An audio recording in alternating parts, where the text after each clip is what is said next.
Welcome to NTD News Today. Here are today's top stories. Former President Trump is no longer a presidential candidate in Colorado. We have reactions to the unprecedented move from the Colorado Supreme Court and analysis on what this could mean for the upcoming election. At the same time, the former president clarifies his statements about illegal immigration. Some lawmakers say Trump's choice of words reminds them of rhetoric used by Adolf Hitler. Senate leaders say there's progress but no deal on Ukraine aid or the border. Find out what lawmakers are saying. The Northeast is still reeling from the after effects of a major storm. More on the massive cleanup efforts now underway. The struggle for survival is just beginning for survivors of the major earthquake in China.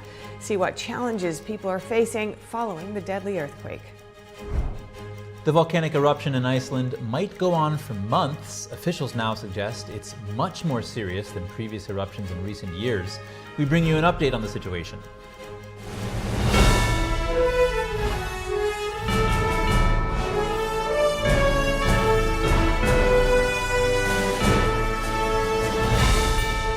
This is NTD News Today, live from our NTD Global Headquarters. Here are Stephania Cox and Chris Beers. The Colorado Supreme Court has ruled that former President Trump is ineligible to appear on the state's primary ballot. It's the first time in U.S. history a presidential candidate has been disqualified from running for the White House under a rarely used provision of the U.S. Constitution. The 4-3 ruling makes Colorado the first and only state to disqualify Trump from appearing on a state primary ballot. The decision revolved around an interpretation of the 14th Amendment, which bars officials from public office if they have engaged in an insurrection. The Trump campaign stated it will swiftly appeal the decision to the U.S. Supreme Court. Outcry has also been swift. Republican presidential candidate Vivek Ramaswamy says he's withdrawing from the state's ballot unless Trump is allowed. The GOP firebrand is demanding his GOP opponents do the same. NTD's Jeremy Sandberg has more on the reactions to yesterday's unprecedented ruling. Thank you very much. Thank you. Former President Trump appeared to be in high spirits in Iowa Tuesday and didn't directly address the court's decision when he told voters the importance of their upcoming votes. We'll be back. We got to be sure that we put this thing away. The poll numbers are scary because we're leading by so much. The key is you have to get out and vote. The GOP frontrunner says the U.S. has never been in trouble like it is now and called for a landslide victory in the primary. If we win in a massive number, but it's a little bit less than that, they'll say, oh, he didn't meet expectations. It was because they're fake news. We know that, They're fake news. The Trump campaign called Tuesday's decision completely flawed and deeply undemocratic. It stated an appeal will be filed to the U.S. Supreme Court. House Speaker Mike Johnson criticized the state court's decision, calling it reckless and a thinly veiled partisan attack on X. Johnson says he trusts the Supreme Court will let the American people decide the next president of the U.S. All 7 justices on the Colorado Supreme Court were appointed by Democratic governors. 6 have since won statewide retention elections to stay on the bench. 3 of the justices dissented from the ruling. Justice Carlos Schumer argued that a lawsuit is not the correct method for determining eligibility. He said it deprives Trump of due process because a jury has not convicted him of insurrection. GOP presidential candidate Vivek Ramaswamy is pledging to withdraw from the state's primary ballot unless Trump is on it. And I demand that Ron DeSantis and Chris Christie and Nikki Haley do the same thing, or else these Republicans are simply complicit in this unconstitutional attack. The Colorado Republican Party replied to Ramaswamy, telling him he won't need to withdraw because the party will withdraw together and convert to a caucus system if the decision stands. 2024 contender Chris Christie weighed in, saying Trump should not be prevented from being president by any court. I think he should be prevented from being president of the United States by the voters of this country. That's what I think. Florida Governor Ron DeSantis called for the U.S. Supreme Court to reverse the ruling. Democratic Representative Ro Khanna agreed with the ruling, calling it a bombshell decision. What the United States Supreme Court decides could apply not just to Colorado, but set a precedent for the entire country. Salvadoran President Nayib Bukele stated on X the U.S. has lost its ability to lecture others about democracy. The 4-3 ruling will be placed on hold until January 4th, pending the appeal. If the Supreme Court agrees to review it by then, Colorado's Secretary of State will be required to include Trump on the primary ballot. Otherwise, he will be removed. Colorado election officials say the matter has to be resolved by January 5th, the deadline for eligible candidates. Jeremy Sandberg, NTD News. Republican Senator Tom Tillis says he plans to offer a bill that would prevent states from taking presidential candidates off a ballot, quote, on constitutional matters that should be decided by only the Supreme Court. And here to discuss is Mark Miller, senior attorney with Pacific Legal. Mark, one of the dissenting justices took issue with using a lawsuit to disqualify Trump and that it takes away his due process. What's your legal opinion on that? Good morning, Steph. Thank you for having me on.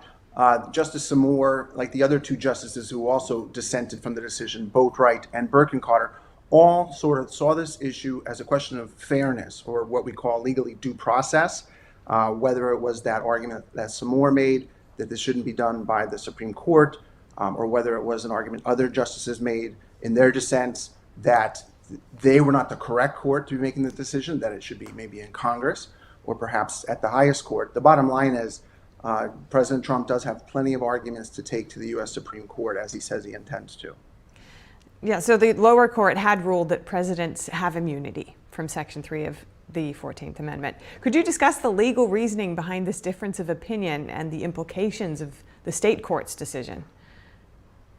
So there's a number of decisions that the majority of the court had to reach in order to then ultimately say they think President Trump is barred from being on the Colorado ballot. The main ones would be, one, does the 14th Amendment Section 3 apply to the president at all? Because the 14th Amendment lists a series of officials that would be barred if they engage in insurrection, but it does not list the president or vice president. So they had to jump that hurdle. And then secondly, they had to make a fairly consequential decision, which the trial judge did also rule, but they then had to agree with him, which is that President Trump was an insurrectionist. I think that that's where the real rubber hits the road in this case, because no court, and certainly Congress, did not say when it considered impeachment of President Trump that he was in fact an insurrectionist. In fact, Jack Smith, who was brought a case against President Trump, has not even charged him with insurrection.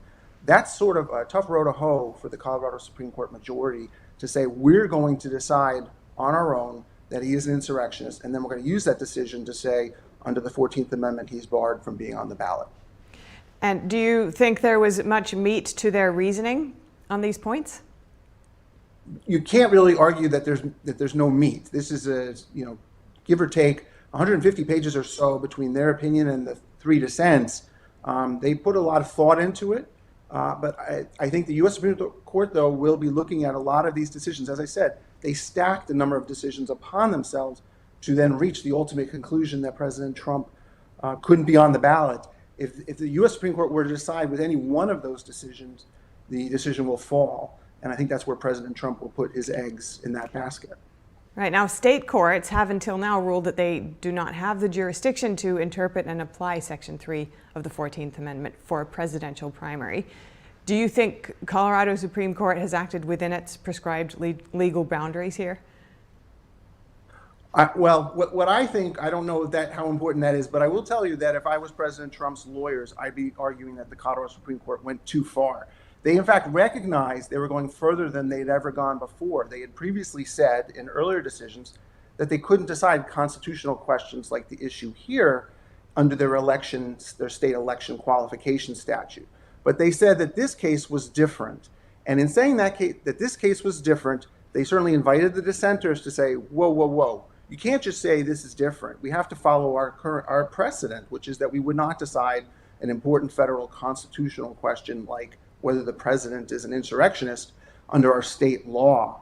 And I think that's where President Trump will hang his hat. I think the U.S. Supreme Court will look at it carefully. I will point out, though, it reminds me a little bit of Bush versus Gore. And of course, in that case, the U.S. Supreme Court reversed the Florida Supreme Court, but for very different reasons than what the Florida Supreme Court had decided the case upon. So the U.S. Supreme Court could decide this case for very different reasons than the way Colorado Supreme Court decided it. And how do you expect this to pan out if it goes to the Supreme Court, the U.S. Supreme Court? I would expect the Supreme Court certainly to hear the case and expedite it. I think we'll hear a decision quickly. I would be surprised if we don't get a decision that all the justices can agree upon. It seems unlikely that they would allow it to stand, but on the other hand, stranger things have happened. We do have the precedent, of course, from Bush versus Gore, as I mentioned. But regardless, I think the U.S. Supreme Court is going to have to take this case and take it very quickly. I think they'll have a very busy Christmas indeed. And what do you think this ruling could mean for other states that are dealing with similar challenges? I think one of the reasons the U.S. Supreme Court does probably need to take the case is they need to answer the question now. That is the one benefit, for sure, of the decision from Colorado Supreme Court coming so quickly, is that it gets the decision to the U.S. Supreme Court. The U.S. Supreme Court's going to probably look at this and say, we've got to weigh in, and it will take this issue off the table one way or the other for the country, so we can get on with electing the next president of the United States. So some Colorado voters might be wondering whether they can write Trump's name in, just as is possible for other candidates. Is it okay this time? Will it be counted?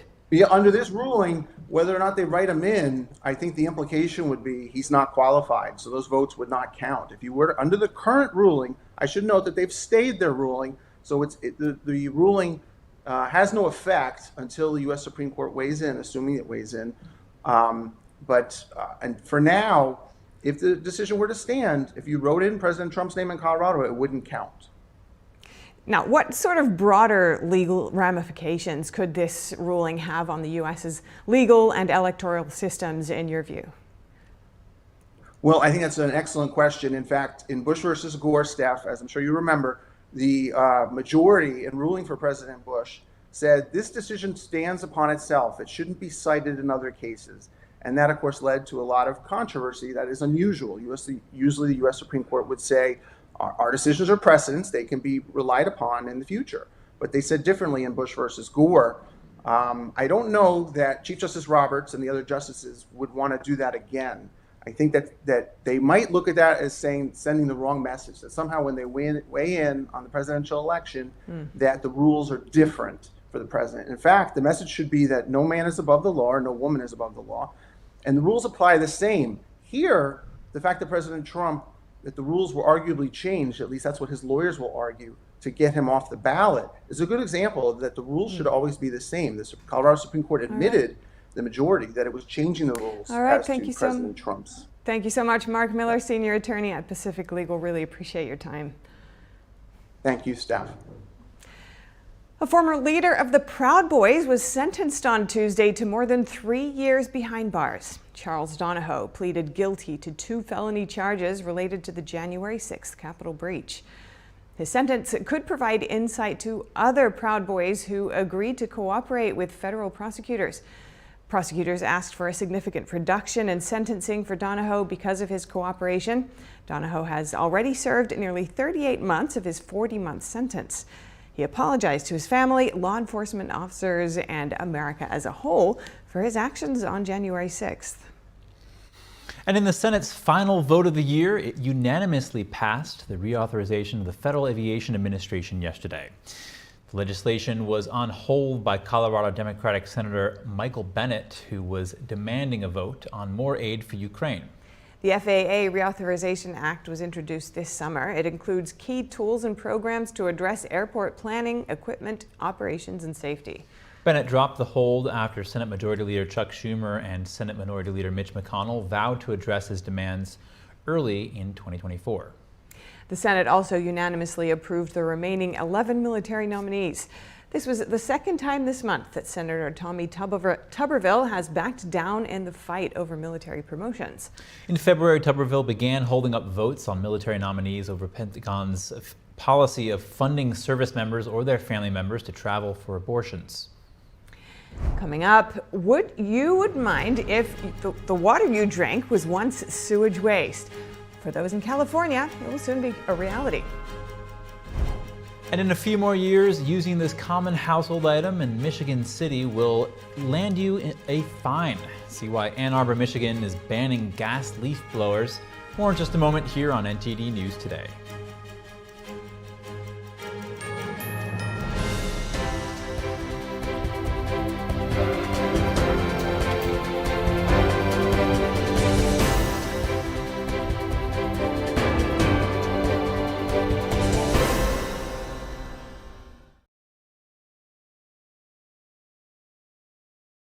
Anyone who's ever sold a home will tell you it's really hard.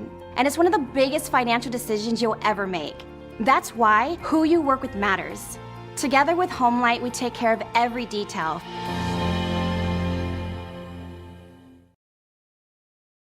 Did you know African elephants could become extinct in our lifetime? In fact, more than 90% are already gone. If we don't act now, they will disappear forever. But we can't do it alone, because when it comes to saving elephants, it's you plus IFAW, the International Fund for Animal Welfare. You plus IFAW together can help stop poaching, protect habitats, and save thousands of elephants. Call or go online right now to join IFAW.org and give $19 a month, only 63 cents a day. You can save elephants and the places they call home. Together, we can fund rangers to stop poachers in their tracks, protect the land elephants need to roam and survive, and provide loving care for those who have been orphaned so they can one day be released back into the wild. But the only way we can do this life-saving work is with you plus IFAW.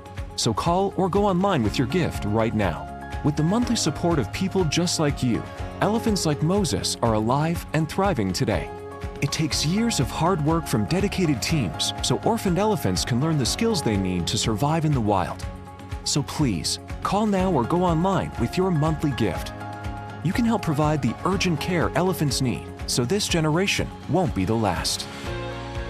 And when you use your credit card, you'll get this exclusive membership kit, including your very own IFAW t-shirt to show it's you plus IFAW standing together to help rescue and care for these majestic creatures.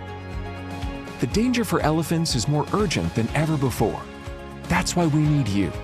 It's going to take all of us to help save elephants before they disappear forever. So please, call right away or go to joinifaw.org with your monthly gift, because together, you plus IFAW can save lives.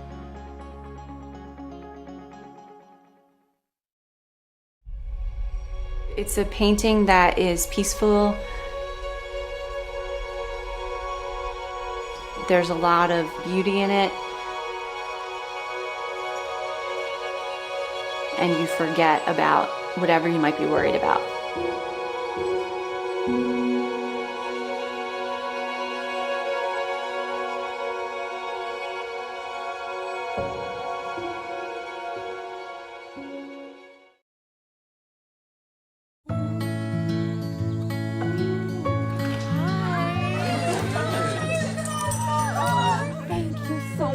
Fostering a pet for a friend or neighbor can keep families together. Learn more at petsandpeopletogether.org.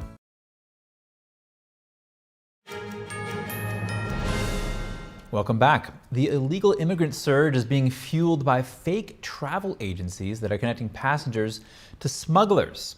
That's according to a U.S. Customs and Border Protection official who said the smugglers are coordinating the illegal crossings of up to 1,000 people at a time.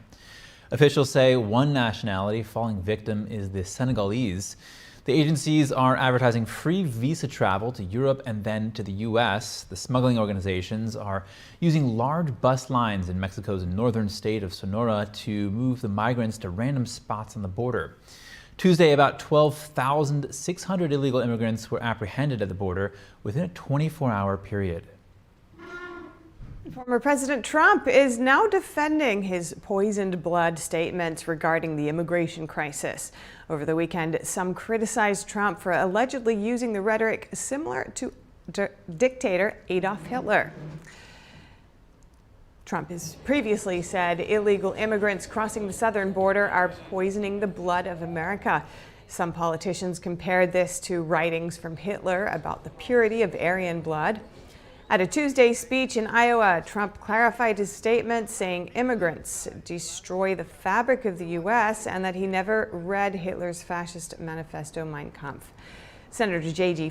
Vance also defended Trump's comments. He says drug traffickers are literally poisoning the blood of Americans with fentanyl. And in other Trump-related news, the former president is endorsing entrepreneur Bernie Moreno for Senate.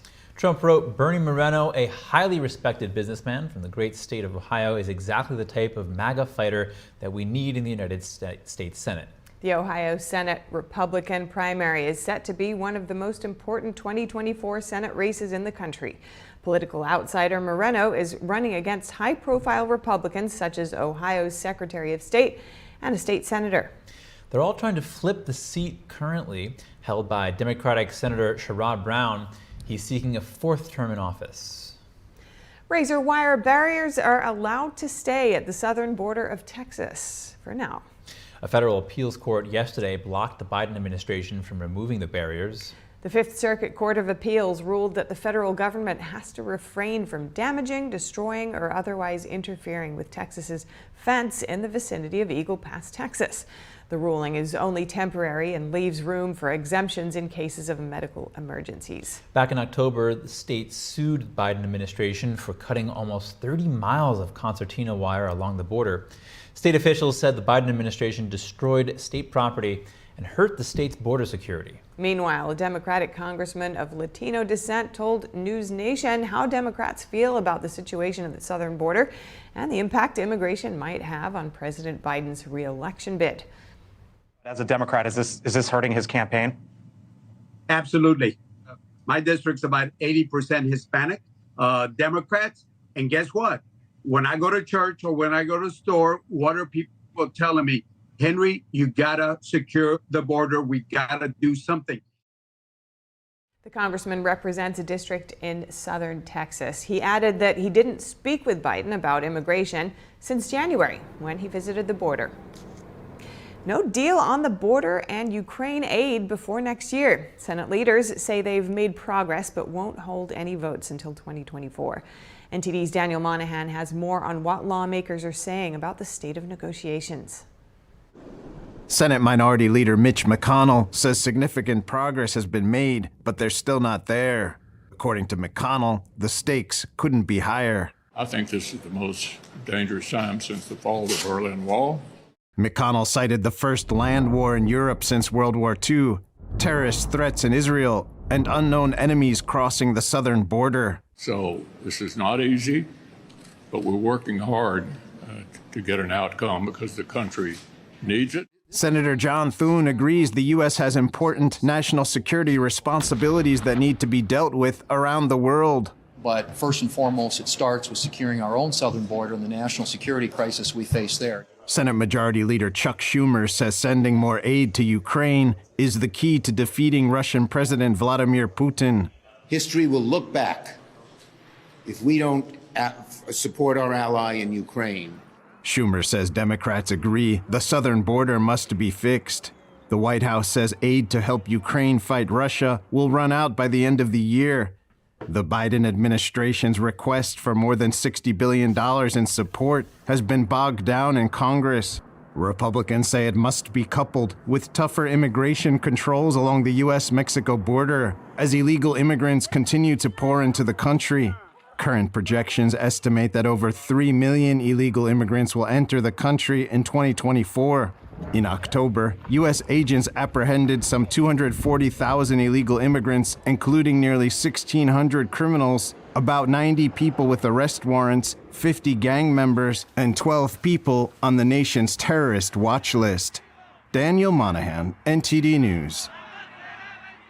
The storms that wreaked havoc across the Northeast have now passed. Now comes the massive challenge of cleaning up the mess left behind. Here's more.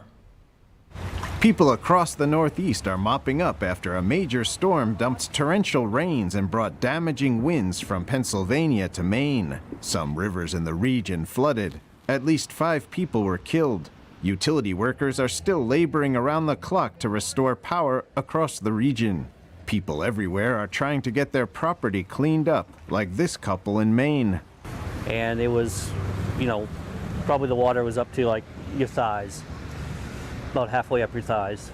And it's just slowly rising further than that. We had a flood here in May, and it was about there. It was at your thigh. But this is way worse than that.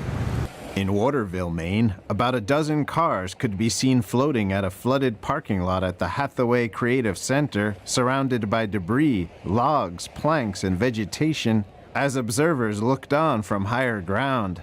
Cars were swept away by flooding in many states. Until flooding subsides, many cleanup efforts remain stalled. We're kind of in a holding pattern, so we can't really do anything until the water recedes, and I don't think that's supposed to happen for another day, maybe. So probably not until after the holidays. Line crews and tree removal crews will continue their efforts to put things back in order. There is also infrastructure damage and washed out roads in need of repair. In California, residents may soon be drinking water that was once sewage waste. The state just approved rules for converting sewage waste into drinking water. There will be widespread use of advanced filtration and treatment facilities designed to convert sewage waste into pure drinking water. The end product will be pumped directly into systems feeding millions of household taps. It's a process known as direct potable reuse, or what critics call toilet to tap. Officials say investments in such facilities are expected to run at least $1 billion, and it would take at least 5 years to get them running. California has plans to build a $6 billion facility in the city of Carson, south of LA. It would become the nation's largest water recycling project. Texas is the only state to have previously approved direct potable recycling. Leaf blowers powered by gas. In a few more years, you can no longer use this common household item in Ann Arbor, Michigan. The City Council recently voted unanimously to ban gas leaf blowers entirely by the beginning of 2028. From 2024 to 2027, gas leaf blowers will only be allowed from October to May. Proponents say this is due to noise and health issues. However, some business owners say it will be more costly to transition to electric leaf blowers. After the ban comes into full effect in 2028, there will still be exceptions for some contractors doing street work. Otherwise, violators will face a $100 to $250 fine. A man is accused of stealing more than $23,000 in cash on board a plane. The Chinese national was on a flight from Vietnam to Singapore. An airline spokesperson says a passenger alerted the cabin crew about the suspected theft. According to the charges, the man allegedly stole from 3 separate passengers on the December 16th flight. If convicted, he could face up to 3 years in jail, a fine, or both. The airline, Scoot, has warned crew and passengers to remain vigilant on board. Coming up, a Russian court fines Google millions of dollars. Find out why and how information about the LGBT movement is involved in the case. And the country of France and the European Union are both set to implement tougher immigration laws. We bring you the details on both changes when we return.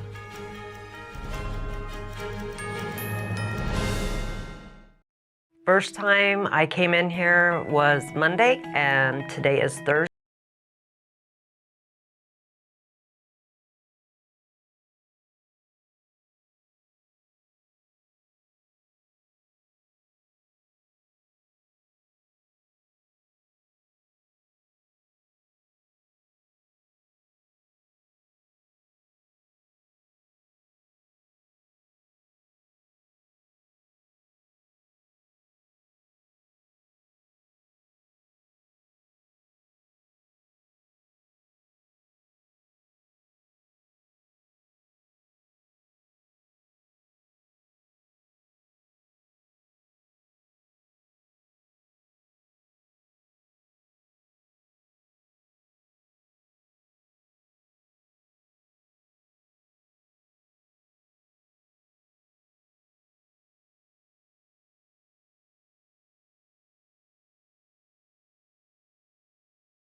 When I drink it, the first thing was I feel the warmth in my tummy.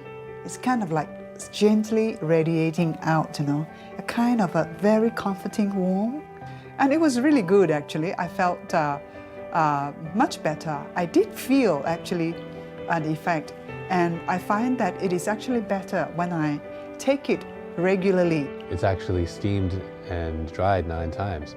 And so it's really, the essence is really extracted. Then the second time, I tried it really like on an empty stomach and just 2 teaspoons of it, and over a few times. And wow, that was a big difference, because suddenly I could feel, wow, I was very good energized. I didn't have to eat. I could work outside in the garden for a couple of hours, and I still felt very well. And I was impressed by that. So I think it's a good product. I'm David Lam in the San Francisco Bay Area, and we are NTD News.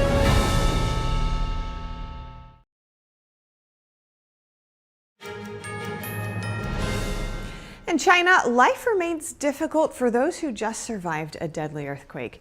They have to grapple with cold weather and lack of supplies, with little help from authorities. A magnitude 5.9 earthquake killed at least 130 people in the country's northwestern Gansu province this week. It damaged or destroyed over 150,000 houses. The numbers come from Chinese state media. Officials said about 80,000 people were displaced. Those who lost their homes have to take refuge outdoors with temperatures well below freezing. A powerful cold wave has gripped most of China since last week. The villagers said the only assistance from local authorities so far was a tent for shelter. They're also lacking supplies, including food and water. China is a key topic in this year's National Defense Authorization Act. The annual bill okays the U.S. military's budget. Growing threats from China have made the nation a major focus of the NDAA. We speak with national security correspondent for the Epoch Times, Andrew Thornbrook, about the emphasis on China in this year's military bill. Andrew Thornbrook, thank you for joining us. What does the NDAA call for in response to the threat posed by China?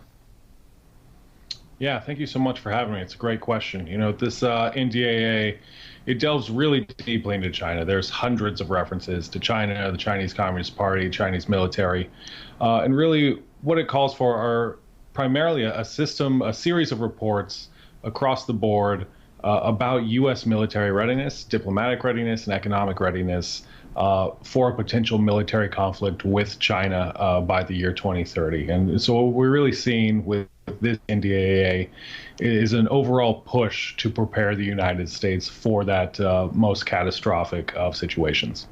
Yeah, and it's talking about the fallout of a potential war between the U.S. and China in 2030. Can you go into that in a little bit more detail? Yeah, so one of these most interesting reports that it has here, right, is this sort of wholesale examination of what the economic and geopolitical fallout would look like should the United States and China go to war, probably over Taiwan in the year 2030. And one of the big reasons for that is 2030 is sort of one of these midpoints where we expect the Chinese military to really be ready to learn, but not having yet met all of its milestones. At the same time, we still won't be militarily at the point we want to be in terms of our naval development in order to try to match their Navy, which is now quite larger than ours. And why are all these provisions for tackling the threat posed by China necessary? Yeah, so that's a good question. You know, this has been an increasing concern to most members of Congress. We've seen the Chinese Communist Party explicitly pursue strategies to expand and modernize its military for the explicit purpose of being able to essentially eject the United States from what it considers to be the Chinese sphere of influence in the Indo-Pacific, right? And so this is a big deal for the United States because we have major shipping interests there, major commercial interests. We also have major former territorial interests and allies in the region. And we have South Korea, the Philippines, Japan, all of whom rely on the United States for military support against aggression from regimes like the CCP. So this is something we really need to be prepared for. Now, President Joe Biden is exporting oil from the U.S. strategic oil reserves to China. There were amendments in this bill to stop that, but they don't seem to be in the final product here. What happened? That's correct. And as far as I know, no one is quite sure what happened. There's definitely some backroom dealing going on here that we're not aware of. So Joe Biden made headlines in the last few years, of course, selling massive amounts of the United States Strategic Petroleum Reserve all over the world, including to China. Both the House and the Senate overwhelmingly passed bipartisan amendments to this NDAA to prevent that from happening, to explicitly prohibit the sale of this strategic reserve to China. And now when the Senate and House negotiated bill came out, it was just gone. And there was no note about any sort of argument about it. It just said that there was a Senate amendment, there was a House amendment. In the final version, there is no amendment. And as far as I know, the people I've talked to have refused to really comment on it at length, just saying, you know, this is one of those things where in the negotiation process, not everything makes it through. Though the reason for why it didn't make it through is a mystery. And so this happens all the time with these kinds of bills? Yeah, there's always a push and a pull, of course, when certain amendments are left on the cutting room floor. What's a little intriguing about this amendment is that it was left on the cutting room floor when every side ostensibly wanted it. There was no one in the room calling loudly for this amendment to be removed. And the only real party here, actually, that would really push hard to block this was the Biden administration itself. And so whether or not there was some communication there between the administration and Congress about the possibility of passing this bill and not wanting that amendment there, I don't know, but it's certainly a possibility. All right, Andrew Thornbrook, thank you so much. And now for a shift in gears, we have some short headlines from the UK, Germany, and other European countries. Starting with an update on the volcano eruption in Iceland, which began on Monday. The country's foreign minister now warns the eruption could go on for months. The good news is that two things played in favor of local residents. The first one is the flow of lava, which didn't run toward the closest town. The other one is the wind. The eruption released a lot of gas. However, due to the wind, the gas is currently not posing a threat to locals. But the minister suggested that this eruption is much more serious than in previous years. What we're seeing is an eruption which is much larger than the ones we have had in the past 3 years, which have been, so to speak, nice touristic eruptions. A Russian court today fined Google $50 million. That's according to the TASS news agency. The Russian court ruled that Google didn't delete so-called fake information about the conflict in Ukraine and on other topics. Google also failed to remove the distribution of what Russia called LGBT propaganda. Russia's Supreme Court ruled in November that LGBT activists should be designated as extremists. Today's fine is the latest action in Russia's dispute with tech companies over online censorship, which has intensified since the start of the Ukraine war. Ukraine's military wants to mobilize another 500,000 Ukrainians for its defense against Russia. Ukraine's President Volodymyr Zelensky says the military and government would discuss the issue and then possibly send the proposal to Parliament. Zelensky wants to hear more arguments in favor of mobilization before backing such a move. He calls the proposed 500,000 recruits a very serious number. The Ukrainian president also said Russia did not achieve any victory in 2023. Zelensky made the remarks at an end-of-year news conference. Some suggested that Russia has come out of 2023 on top after mostly beating back Ukraine's counteroffensive. French lawmakers have agreed on a contested immigration bill. Both houses of parliament gave their final approval to stricter provisions on Tuesday. This would reduce welfare payments for foreigners in particular. French conservatives argue welfare payments should be reserved for French people only. The approved bill would delay access to housing benefits for unemployed non-EU migrants by 5 years. This comes as the European Union today agreed on new immigration rules. Under the new system, countries not at the border can choose between accepting refugees or paying into an EU fund. And people whose asylum applications have a low chance of success can be prevented from entering the EU and detained at the border. The new rules should take effect next year. Young doctors in England started a 3-day strike today. They're in a long-running dispute with the British government over pay levels. Britain's state-owned healthcare provider warns patients there will be significant disruptions.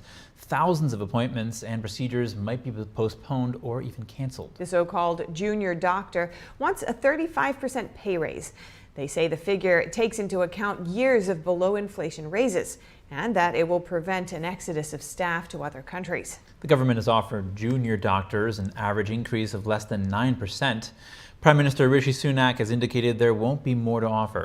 This week's strike is set to run until Saturday morning. The doctors will also go on strike for a 6-day stretch early next year.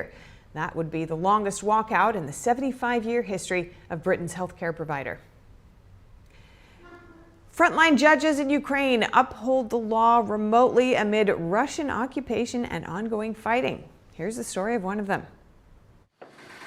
Judge Olha Konoplenko's eastern Ukrainian city is occupied by Russian forces, but that hasn't stopped her from trying to uphold the law remotely. Like many, she fled her home of Bakhmut, which was captured last May after months of fighting. But residents who also left still rely on her and her exiled colleagues for key rulings. Головна мотивація – це, звісно, що допомога людям у вирішенні їх. What motivates me the most is the prospect of helping people solve their issues. There's no Bakhmut, but there's still its people. And of course we hope that at some point we'll get our city back. Therefore, we're working for the sake of the people of Bakhmut. Working in the war-torn east was never easy for local judges, parts of which have been occupied by proxy Russian forces since 2014. Moscow's February 2022 invasion raised the stakes further. Despite her district court now operating in a town further from the front line, Konoplenko and other colleagues in the Donbass region still preside under regular threats. While defendants and plaintiffs dial in remotely, proceedings are regularly halted as clerks wait for electricity to return. And hearings are punctuated by the sound of explosions from Russian airstrikes. But instead of taking cover, Konoplenko continues her job. And despite being pregnant while fleeing Bakhmut and now having a toddler who lives 2 hours away, she said she is fueled by a sense of service. Знаєте, страшно було, коли ти розумів, що місто зруйновано. It was scary when I figured out the city was being totally destroyed and that I won't ever come back. That was scary. But now, dealing with court cases, I'm not scared. This is my obligation. I'm not scared. There's nothing to be afraid of. I have to deal with these cases because who else is going to do it? Who else is going to hand out the verdict? Who is supposed to help people obtain alimony? Who is supposed to help people obtain property rights or to get government compensation afterwards? And the courts have gotten busier, with the extra burden of handling war crimes litigation, trying alleged collaborators, and cases from those seeking compensation for ruined homes, on top of all the normal cases. A legacy of corruption has made the country's judicial system one of the least trusted public institutions. Residents, however, say they have more faith in the courts here than anywhere else in Ukraine. Coming up, an Italian street is famous for its Christmas nativity figurines. Local artisan families tell us more about the centuries-old tradition. In Lapland, the home of snow, reindeer, and Santa Claus himself. See why this area in Finland is expecting record numbers of tourists this Christmas season after the break.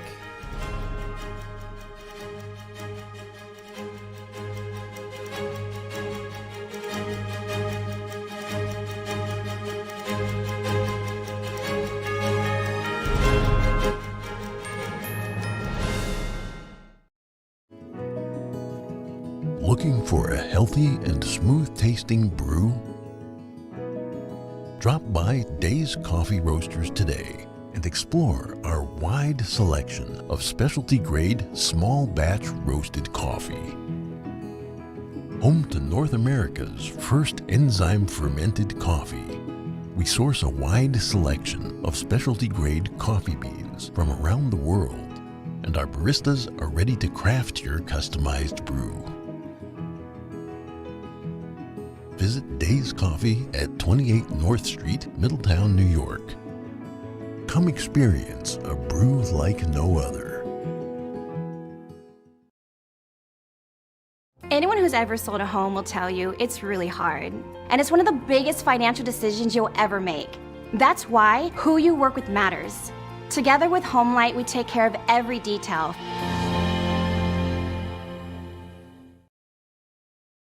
Hi, I'm Susan Lucci. I never thought about heart disease until I had my own heart event. I had heard many times that heart disease is the #1 killer. It went in one ear and out the other, frankly. I never had a health issue. I felt this slight pressure on my chest, just slight. But a few days later, while shopping at a boutique, that pressure returned, much stronger. By the time I got to the ER, the doctor decided to give me a CAT scan. He said, "I don't think you understand. You are on the verge of a heart attack." I had a 90% blockage in my main artery and a 75% blockage in the adjacent artery. I received 2 stents in my arteries, stents developed through research funded by the American Heart Association. Those stents saved my life. That's why I'm in front of you today, asking you to join me in supporting the American Heart Association by becoming a monthly donor. Call now or go to helpheart.org. For only $19 a month, just 63 cents a day, your support now can help save your life or the life of someone you love. With you by our side, together we'll keep fighting this battle. Give $19 a month with your credit card, and we'll send you this special t-shirt that you can wear to show that you are helping save lives. I'm so grateful to the American Heart Association. Their research helped save my life. Put yourself on your to-do list. It could be the most important thing you ever do. Please, listen to your heart. The only reason I'm here today is because I did. So please call the number on your screen or go to helpheart.org now. Join me as a monthly donor today and help save even more lives. Thank you.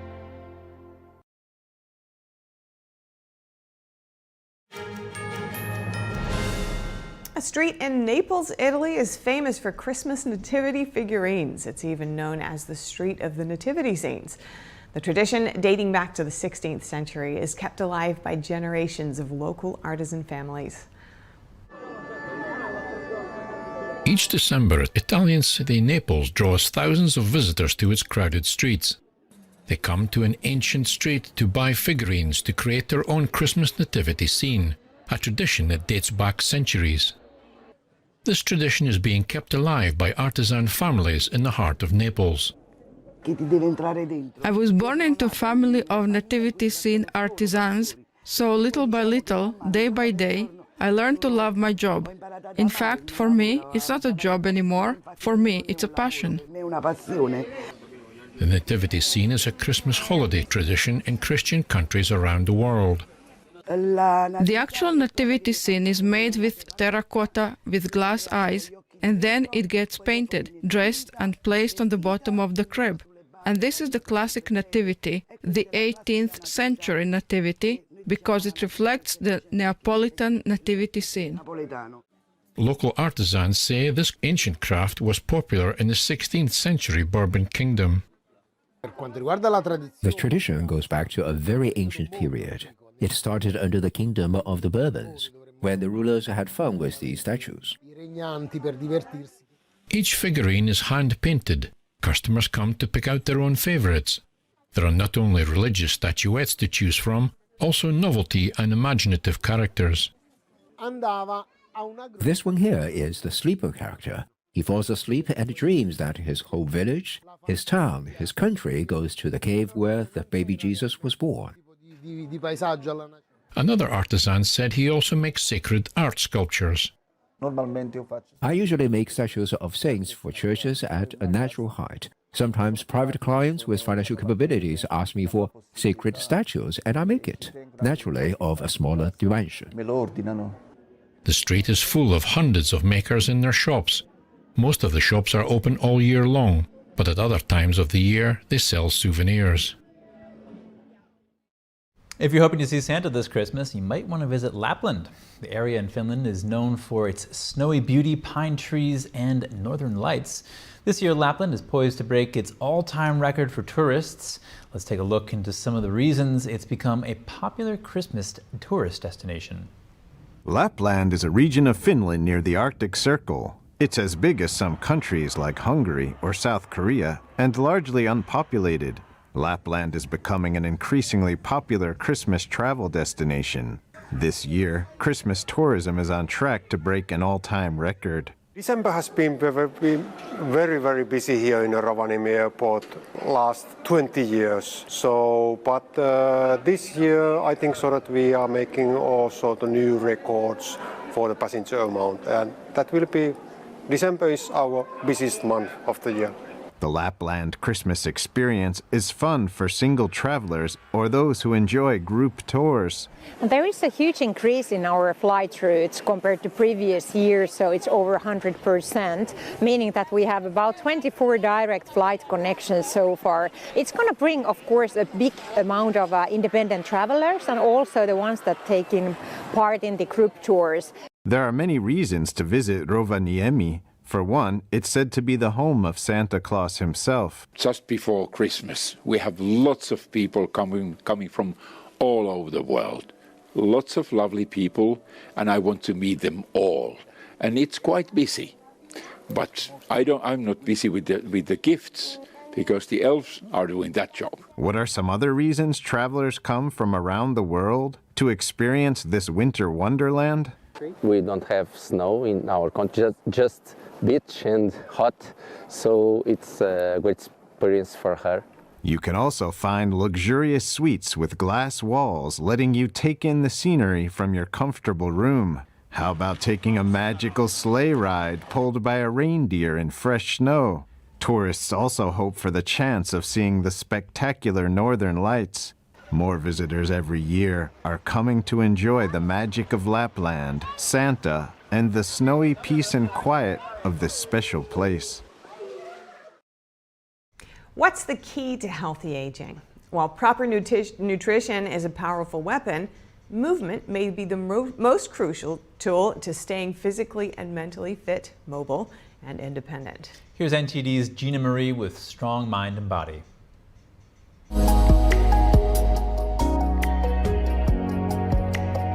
Over 40% of Americans over the age of 75 years are entirely sedentary. These elders struggle to maintain their mobility. This greatly affects their independence. As their mobility declines, their risk of falling increases. 36 million older adults take serious falls each year. This can result in serious injuries and even death. Eating well and staying active is important for keeping nimble and maintaining quality of life. Both help to drastically reduce our chances of getting chronic diseases. This includes cardiovascular disease, type 2 diabetes, dementia, stroke, hypertension, cancer, and osteoporosis. Proper nutrition is a powerful weapon against chronic disease and accelerated aging. But equally as important for our bodies is movement. Regular movement allows our bodies to grow stronger, become faster, have greater endurance, to become more coordinated and skillful, and to remain resilient during times of injury and illness. Many of the common physical and cognitive problems associated with getting older are not because of age. It's because people have not moved enough and in the right ways over the course of their lifetime. Genetics only account for about 20% of our health and longevity. The other 80% is due to our daily lifestyle choices and habits. This includes how much we move and in what ways. Our bodies are plastic, meaning they adapt to the challenges they are given. Stress bone and it lays down more bone and becomes stronger. Stress muscles and they lay down more protein to get bigger and stronger. Stress our cognitive capabilities and they lay down new neural pathways to becoming more capable. This is the principle of adaptation at work and explains why physical movement is so important.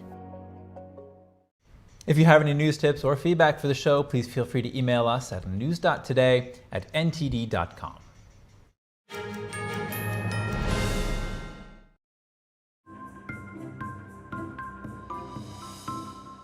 They are some of the hottest videos on social media. Those videos claiming to instantly get rid of bags under your eyes. Annette Figueroa is here to tell us why she says this one is for real. This one is for real, and I'm so excited. Not only does it work on the bags, it works on the appearance of crow's feet, fine lines, and wrinkles. We even have a video, and all he uses is a small amount, and that's how easy it is. And I did this to my father. We were at home, 4 minutes, 34 seconds, completely gone. My real true opinion is holy words I can't say on camera. This is absolutely unbelievable. I mean, I could feel it just lifting my skin. It was amazing. It feels good. Feels great. Looks even better. At our $14.95 price, it's the best way to try Plexiderm and see it work for yourself after your first application. Your solution is at plexidermtrial.com or call the number on your screen.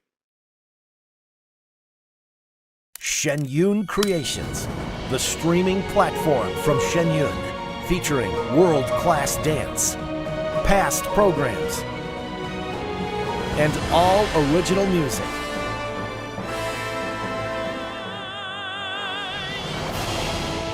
Masterclasses, behind the scenes, comedy, and more. Explore shenyuncreations.com. My dad's name was David. He always talked about getting life insurance, and now it's too late. No one was expecting my husband Dave to suffer from a heart attack. We didn't have life insurance. We thought we had more time. Don't be Dave, and don't wait until it's too late to get the life insurance coverage you need. And if you don't have enough insurance to cover funeral costs, credit card debt, and other expenses, your family is going to get stuck with the bill. Call now to get affordable life insurance. Just call 800-494-1562.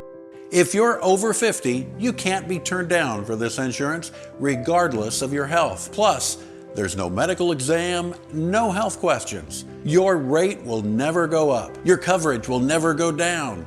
And rates start as low as $5 a week. Remember, don't be Dave. Call now. Call now. 800-494-1562. I don't think that many kids in my son's school even do it. He makes fun of his friend who vapes. He would never try it. She's into soccer. She's on the honor roll. She's just not the type. No way. No way. No way. No way. My kid would never vape. Get your head out of the cloud. Today, nearly 8,000 kids will start vaping.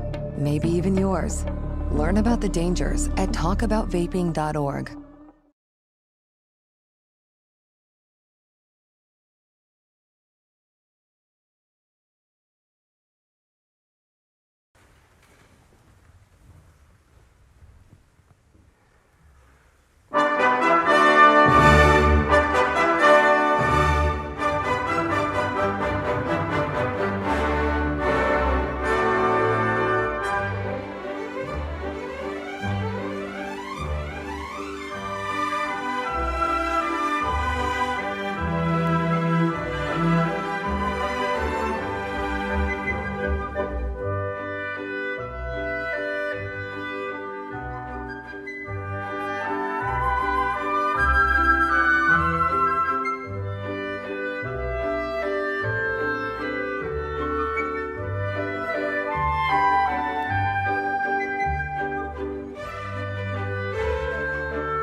I'm Kelly Wright in New York City, and we are NTD News.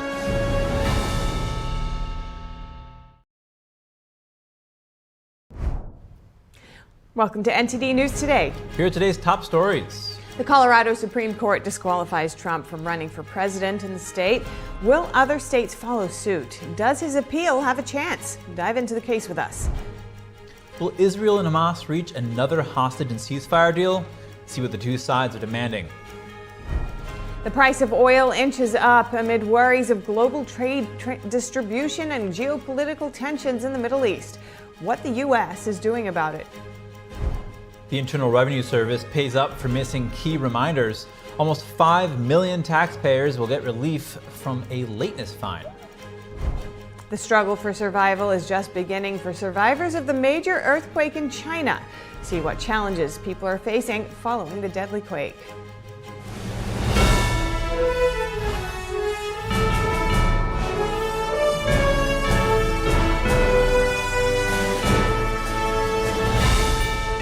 This is NTD News Today, live from our NTD Global Headquarters. Here are Stephania Cox and Chris Beers. We open with the latest updates on the war between Israel and Hamas. The two sides are back at the negotiating table for another hostage and ceasefire deal. Israel is proposing. Hamas is still holding 129 people hostage since 10/7. That's in addition to 4 hostages from before the massacre. Among those 129 hostages are 19 females and 110 males, 118 Israelis and 11 foreign citizens, 2 minors, the Bibas infants, and 10 people aged 75 and over. Israel is proposing a week-long ceasefire in exchange for roughly 40 hostages. They will include women, the elderly, and those needing urgent care. An Israeli official said Hamas is asking for the release of more heavy-duty prisoners than before. The Israeli official cautioned that Israel and Hamas are not close to reaching a deal. Meanwhile, the head of Hamas's political wing arrived in Egypt for talks with Egyptian officials. Israel's military says they are close to a victory in northern Gaza. This is after troops took out the last remaining Hamas strongholds. The United Nations Security Council will reconvene today to vote on a resolution calling for a ceasefire. Also today, Defense Secretary Lloyd Austin visited the USS Gerald R. Ford aircraft carrier in the eastern Mediterranean Sea. He thanked the crew for deterring a wider conflict in the Middle East. And for analysis of the Middle East war, we're joined by Alex Trayman, CEO and Jerusalem Bureau Chief of the Jewish News Syndicate. Thank you for your time today, Alex. Hamas's political leaders he's in Egypt reportedly for peace talks. This as Israel's Isaac Herzog hinted at the possibility of another humanitarian pause. What's the state of hostage release talks in this conflict right now? Well, it's hard to know, and you don't get definitive information until something is announced. But it is clear that Israel is ready to try to negotiate for a further release of hostages and has expressed its willingness to engage in another humanitarian pause in the fighting in order to get that done after several attempts to try to rescue hostages deep inside the tunnels and elsewhere in the Gaza Strip have not gone that well. And how is the international call for a ceasefire in Gaza affecting these talks? I don't think that it makes much of an impression on the Israeli government, at least. I think what's much more of a pressure for them is the families of the hostages, the internal pressure to get the hostages back. I think that the IDF would do anything that it could to get the hostages back. Certainly, they would have preferred if the IDF would have marched into where they were being hidden and had a dramatic rescue. But since that really hasn't happened, it's the humanitarian pause, the negotiations that's gotten the release of the hostages so far. You know, Hamas is spreading a propaganda video that shows 3 male hostages aged 79, 80, and 84. What's the purpose of such a video? Well, that was the purpose of taking the hostages to begin with. It's a part of a psychological warfare game that Hamas is playing with Israel, and releasing the pictures, tears at the hearts and the souls of the Israeli populace and increases pressure for the Israeli government to do what it takes to get the hostages out. And as such, it's just part of this pressure that's going to, I think that it really forces the hand of the war cabinet, because they've made getting the hostages back one of their primary goals. Now, IDF forces destroyed what's known as Palestine Square in Gaza City. This victory holds special significance for IDF soldiers. Tell us about that. Well, when the first hostages were released in the previous ceasefire, they were first taken and paraded in the Palestine Square before they were brought to the Rafah crossing for transfer over to Israel. So this is a square that was supposed to represent a victory and the strength of Hamas in Gaza, and by taking it, that and a number of other symbolic steps that the IDF has managed to accomplish, it really sends a signal, I think, to Hamas and to all Gazans that the IDF is now the sovereign in the area, and that Hamas is really on its last legs as the leaders of the Gaza Strip. And as you know, the IDF killed a prominent Hamas financier. What impact will this have on Hamas financially going forward? Well, we have to see what happens on the day after and how much the international community is willing to rush aid inside the Gaza Strip to rebuild what is quickly becoming a humanitarian disaster. As far as Hamas is concerned in the war effort, the IDF is trying to starve them of both funds and also equipment. Hamas has been trying to co-opt and to take the humanitarian aid and use it for its own terrorists inside the Strip and its own leadership. Hamas is not getting any shipments of money coming in right now, so the situation for them looks pretty bleak, I would say, compared to the amazing efficiency of the IDF inside the Strip. And to your point, to what extent is this war a war of attrition for Israel?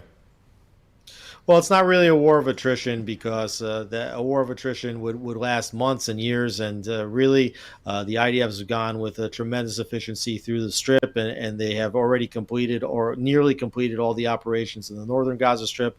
And they are, very much entrenched in the fighting inside the southern Gaza Strip. But that fighting, the intensive fighting, is expected to last only weeks more.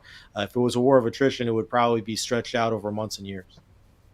All right, Alex Trayman, CEO and Jerusalem Bureau Chief of the Jewish News Syndicate, thank you very much. Thanks for having me. The Colorado Supreme Court has ruled that former President Trump is ineligible to appear on the state's primary ballot.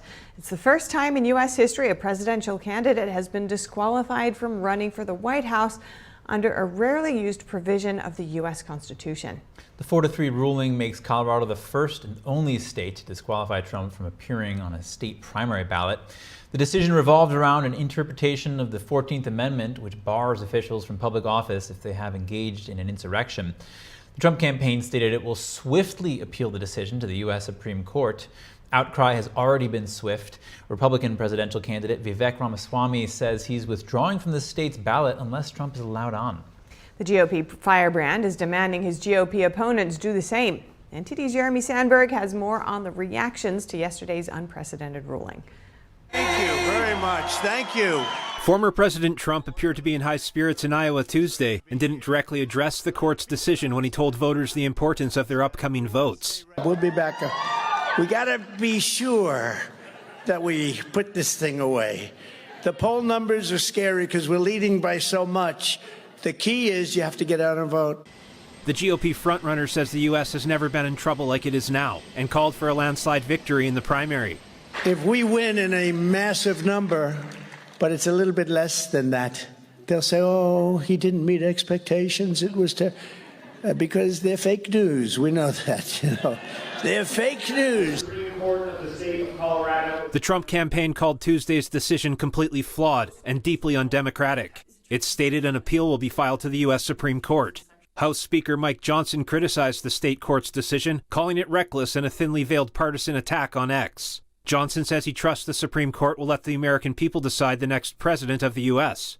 All 7 justices on the Colorado Supreme Court were appointed by Democratic governors. 6 have since won statewide retention elections to stay on the bench. 3 of the justices dissented from the ruling. Justice Carlos Schumer argued that a lawsuit is not the correct method for determining eligibility. He said it deprives Trump of due process because a jury has not convicted him of insurrection. GOP presidential candidate Vivek Ramaswamy is pledging to withdraw from the state's primary ballot unless Trump is on it. And I demand that Ron DeSantis and Chris Christie and Nikki Haley do the same thing, or else these Republicans are simply complicit in this unconstitutional attack.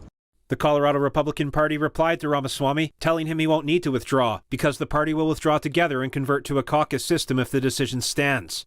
2024 contender Chris Christie weighed in, saying Trump should not be prevented from being president by any court. I think he should be prevented from being president of the United States by the voters of this country. That's what I think. Florida Governor Ron DeSantis called for the U.S. Supreme Court to reverse the ruling. Democratic Representative Ro Khanna agreed with the ruling, calling it a bombshell decision. What the United States Supreme Court decides could apply not just to Colorado, but set a precedent for the entire country. Salvadoran President Nayib Bukele stated on X the U.S. has lost its ability to lecture others about democracy. The 4-3 ruling will be placed on hold until January 4th, pending the appeal. If the Supreme Court agrees to review it by then, Colorado's Secretary of State will be required to include Trump on the primary ballot. Otherwise, he will be removed. Colorado election officials say the matter has to be resolved by January 5th, the deadline for eligible candidates. Jeremy Sandberg, NTD News. Republican Senator Tom Tillis says he plans to offer a bill that would prevent states from taking presidential candidates off a ballot, quote, on constitutional matters that should be decided by only the Supreme Court. And to dive into the case, I just spoke with Mark Miller, senior attorney with Pacific Legal. One of the dissenting justices took issue with using a lawsuit to disqualify Trump and that it takes away his due process. What's your legal opinion on that? Good morning, Steph. Thank you for having me on. Justice Schumer, like the other two justices who also dissented from the decision, Boatwright and Birkencarter, all sort of saw this issue as a question of fairness, or what we call legally due process, whether it was that argument that Schumer made that this shouldn't be done by the Supreme Court, or whether it was an argument other justices made in their dissents that they were not the correct court to be making the decision, that it should be maybe in Congress or perhaps at the highest court. The bottom line is President Trump does have plenty of arguments to take to the U.S. Supreme Court, as he says he intends to.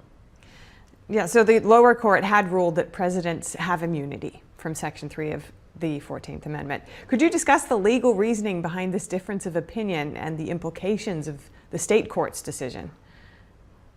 So there's a number of decisions that the majority of the court had to reach in order to then ultimately say they think President Trump is barred from being on the Colorado ballot. The main ones would be, one, does the 14th Amendment Section 3 apply to the president at all? Because the 14th Amendment lists a series of officials that would be barred if they engage in insurrection, but it does not list the president or vice president. So they had to jump that hurdle. And then secondly, they had to make a fairly consequential decision, which the trial judge did also rule, but they then had to agree with him, which is that President Trump was an insurrectionist. I think that that's where the real rubber hits the road in this case, because no court, and certainly Congress, did not say when it considered impeachment of President Trump that he was in fact an insurrectionist. In fact, Jack Smith, who has brought a case against President Trump, has not even charged him with insurrection. That's sort of a tough row to hoe for the Colorado Supreme Court majority to say we're going to decide on our own that he is an insurrectionist, and then we're going to use that decision to say under the 14th Amendment he's barred from being on the ballot. And do you think there was much meat to their reasoning on these points? You can't really argue that there's no meat. This is a, give or take 150 pages or so between their opinion and the three dissents. They put a lot of thought into it. But I think the U.S. Supreme Court, though, will be looking at a lot of these decisions. As I said, they stacked a number of decisions upon themselves to then reach the ultimate conclusion that President Trump couldn't be on the ballot. If the U.S. Supreme Court were to decide with any one of those decisions, the decision will fall. And I think that's where President Trump will put his eggs in that basket. Right. Now, state courts have until now ruled that they do not have the jurisdiction to interpret and apply Section 3 of the 14th Amendment for a presidential primary. Do you think Colorado Supreme Court has acted within its prescribed legal boundaries here? Well, what I think, I don't know how important that is, but I will tell you that if I was President Trump's lawyers, I'd be arguing that the Colorado Supreme Court went too far. They, in fact, recognized they were going further than they'd ever gone before. They had previously said in earlier decisions that they couldn't decide constitutional questions like the issue here under their state election qualification statute. But they said that this case was different. And in saying that this case was different, they certainly invited the dissenters to say, whoa, whoa, whoa. You can't just say this is different. We have to follow our precedent, which is that we would not decide an important federal constitutional question like whether the president is an insurrectionist under our state law. And I think that's where President Trump will hang his hat. I think the U.S. Supreme Court will look at it carefully. I will point out, though, it reminds me a little bit of Bush versus Gore. And of course, in that case, the U.S. Supreme Court reversed the Florida Supreme Court, but for very different reasons than what the Florida Supreme Court had decided the case upon. So the U.S. Supreme Court could decide this case for very different reasons than the way Colorado Supreme Court decided it. And how do you expect this to pan out if it goes to the Supreme Court, the U.S. Supreme Court? I would expect the Supreme Court certainly to hear the case and expedite it. I think we'll hear a decision quickly. I would be surprised if we don't get a decision that all the justices can agree upon. It seems unlikely that they would allow it to stand, but on the other hand, stranger things have happened. We do have the precedent, of course, the precedent from Bush versus Gore, as I mentioned. But regardless, I think the U.S. Supreme Court is going to have to take this case and take it very quickly. I think they'll have a very busy Christmas indeed.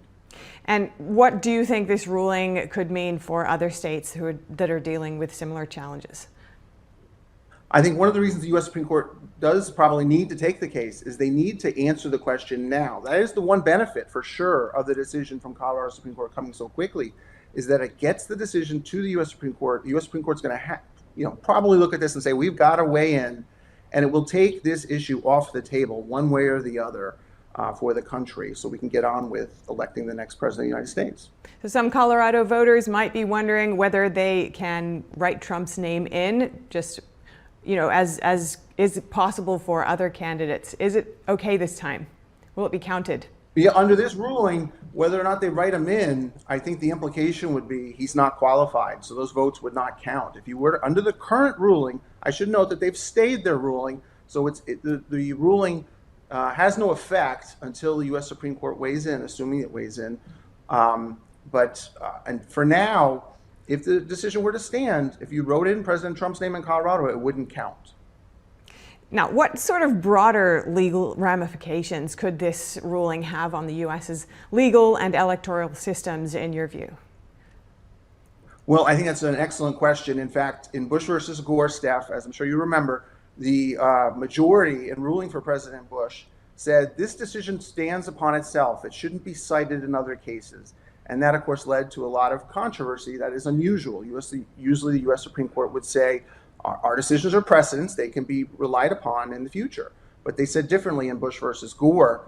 I don't know that Chief Justice Roberts and the other justices would want to do that again. I think that they might look at that as sending the wrong message, that somehow when they weigh in on the presidential election, that the rules are different for the president. In fact, the message should be that no man is above the law or no woman is above the law. And the rules apply the same. Here, the fact that President Trump, that the rules were arguably changed, at least that's what his lawyers will argue, to get him off the ballot, is a good example that the rules should always be the same. The Colorado Supreme Court admitted, the majority, that it was changing the rules as to President Trump's. Thank you so much, Mark Miller, Senior Attorney at Pacific Legal. Really appreciate your time. Thank you, Steph. Coming up, growing backlash against a Japanese firm's acquisition of a U.S. steel production company. Lawmakers citing national security concerns. And Rite Aid has been prohibited from using facial recognition for surveillance for 5 years.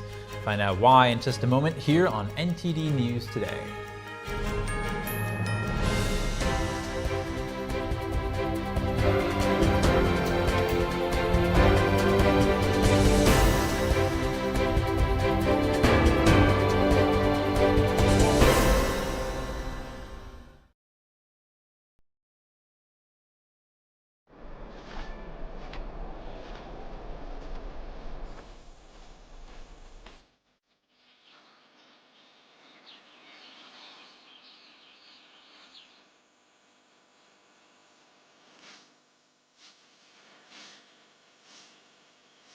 One in 5 children worldwide are faced with the reality of living without food. No family dinners, no special treats, no full bellies. All around the world, parents are struggling to feed their children. Toddlers are suffering from acute malnutrition, which stunts their growth. Kids are forced to drop out of school so they can help support their families. COVID, conflict, inflation, and climate have ignited the worst famine in our lifetime. And we're fed up. fed up with the fact that hunger robs children of their childhood, fed up with the lack of progress, fed up with the injustice. Help us brighten the lives of children all over the world by visiting getfedupnow.org. For as little as $10 a month, you can join Save the Children as we support children and families in desperate need of our help. Now is the time to get fed up and give back. When you join the cause, your $10 monthly donation can help communities in need of life-saving treatments and nutrients, prevent children from dropping out of school, support our work with communities and governments to help children go from short-term surviving to long-term thriving. And now, thanks to special government grants, every dollar you give before December 31st can multiply up to 10 times the impact. That means more food, water, medicine, and help for kids around the world. You'll also receive a free tote bag to share your support for children in need. Childhood without food is unimaginable. Get fed up. Call us now or visit getfedupnow.org today. Build the pool yourself. What could go wrong? Some things are better left to a professional. It dried so fast. Like when it comes to finding financial advisors. Mom! So leave it to Smart Asset to find them for you. Take the free quiz at smartasset.com. Then you'll be matched with up to 3 vetted fiduciary financial advisors. To get started, take the Advisor Match Quiz now at smartasset.com. Terrific.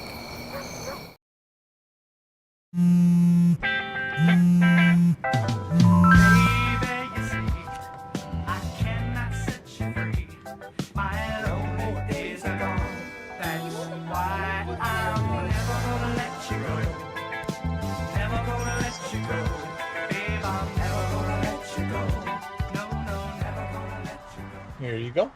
Thank you. Thank you.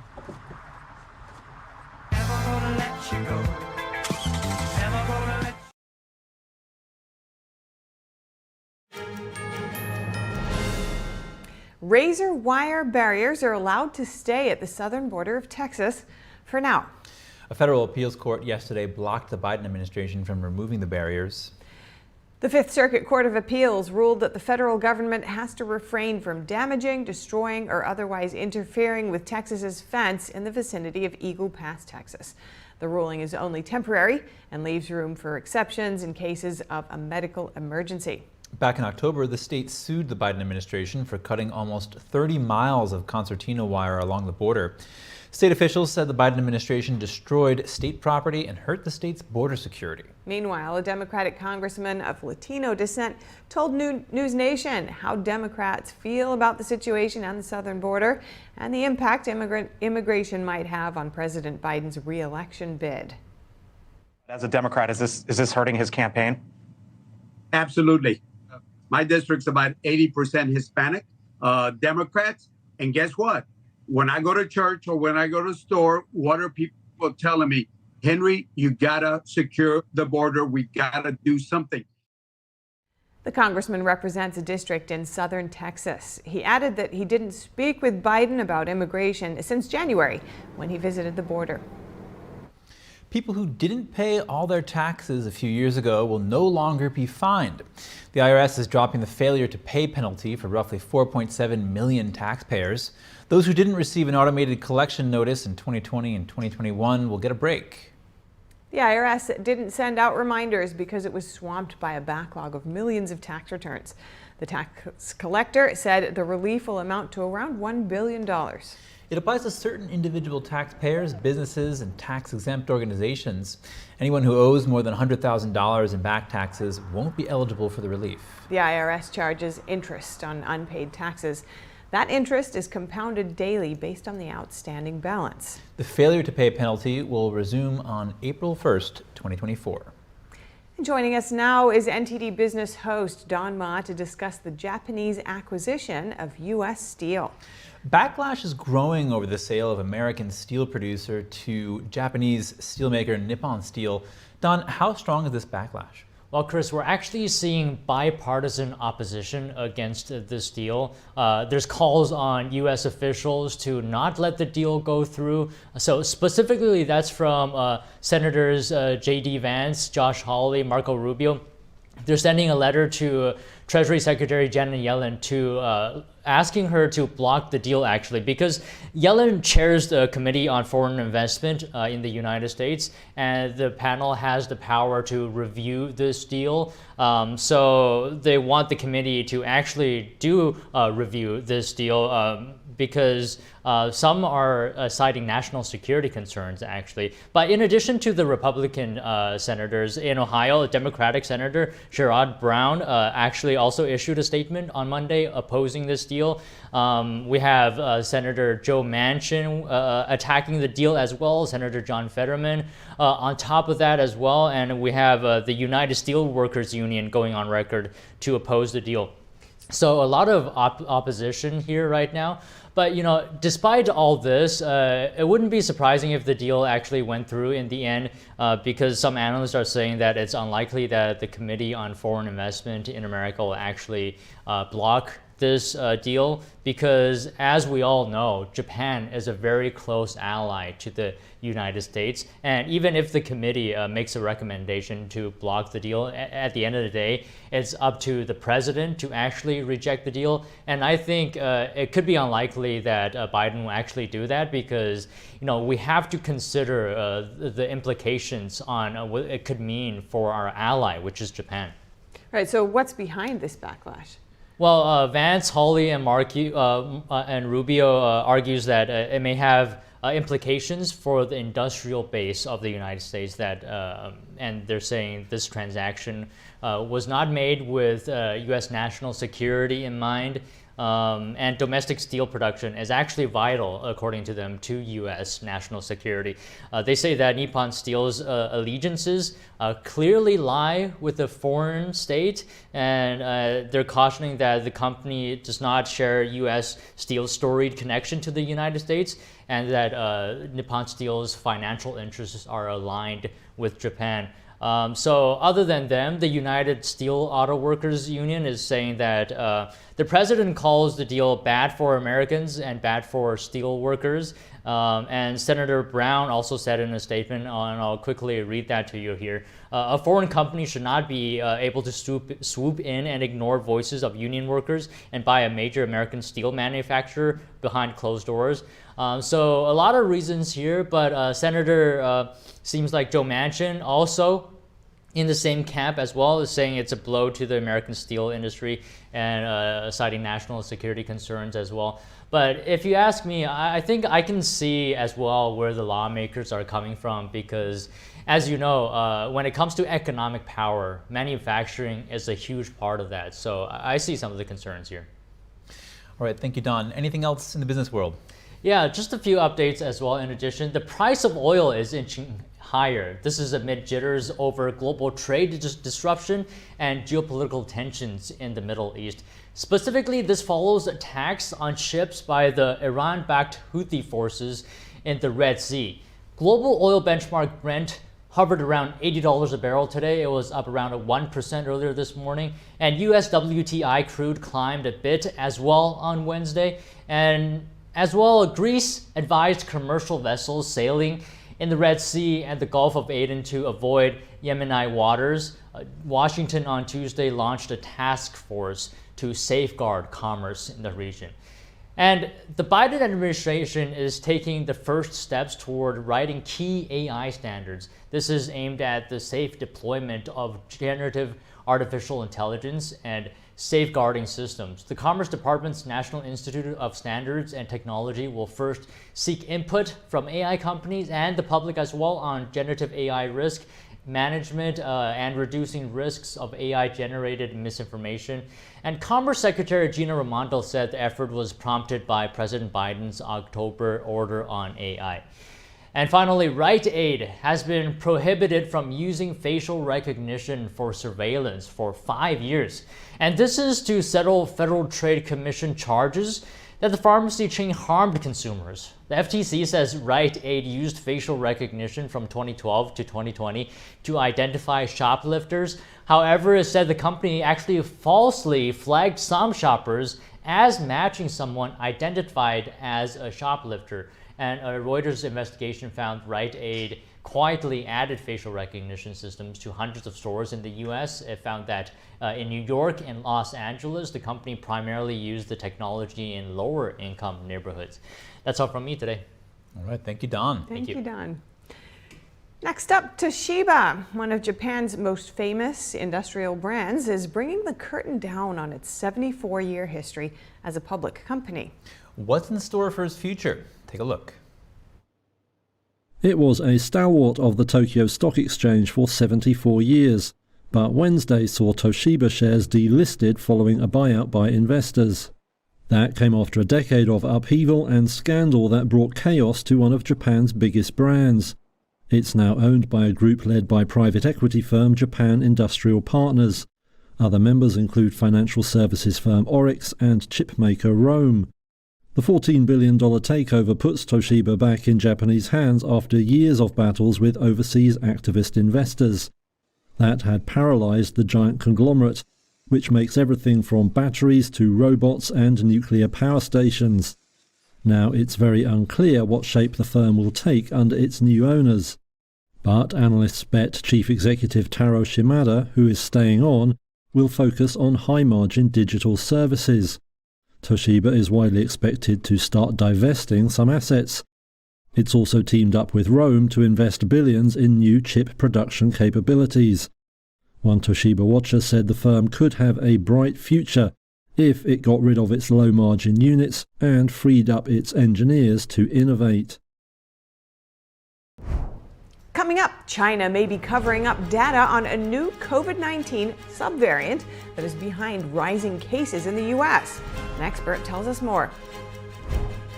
And China is interfering in U.S. elections.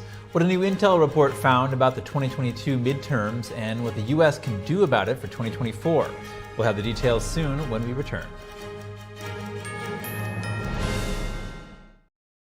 The highest art is beautiful, breathtaking, timeless, and moving. Experience art with 5,000 years of history, inspired by the divine. Experience Shin-Yun.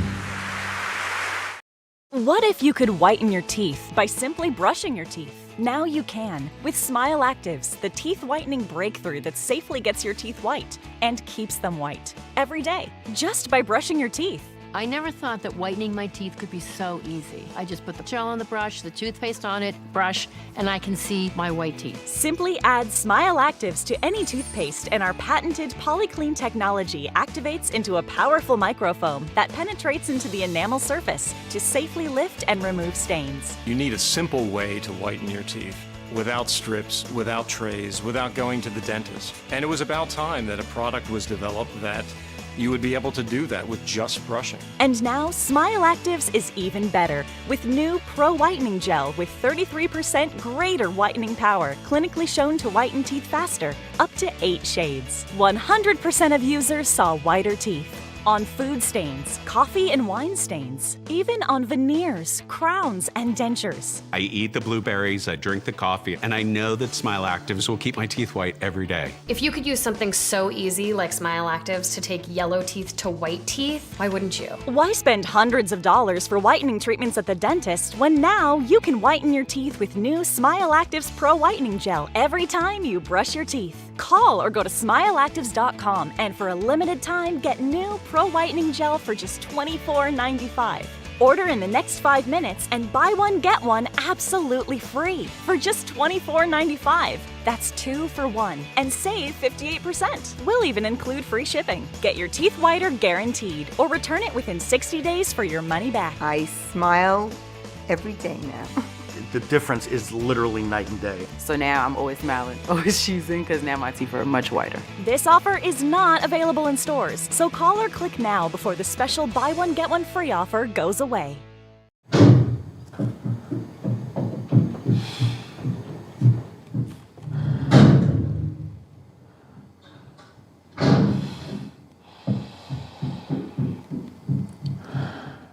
I love you.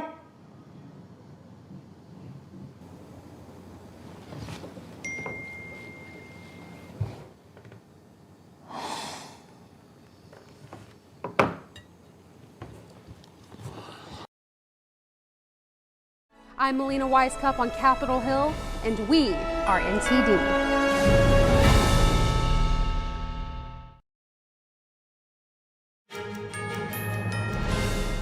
Welcome back. COVID-19 concerns are rising amid the holiday season. An alert from the CDC says a new subvariant called JN.1 is behind 20% of new COVID cases on U.S. soil. That's as an expert warns China could be covering up its data on the subvariant. Let's take a closer look.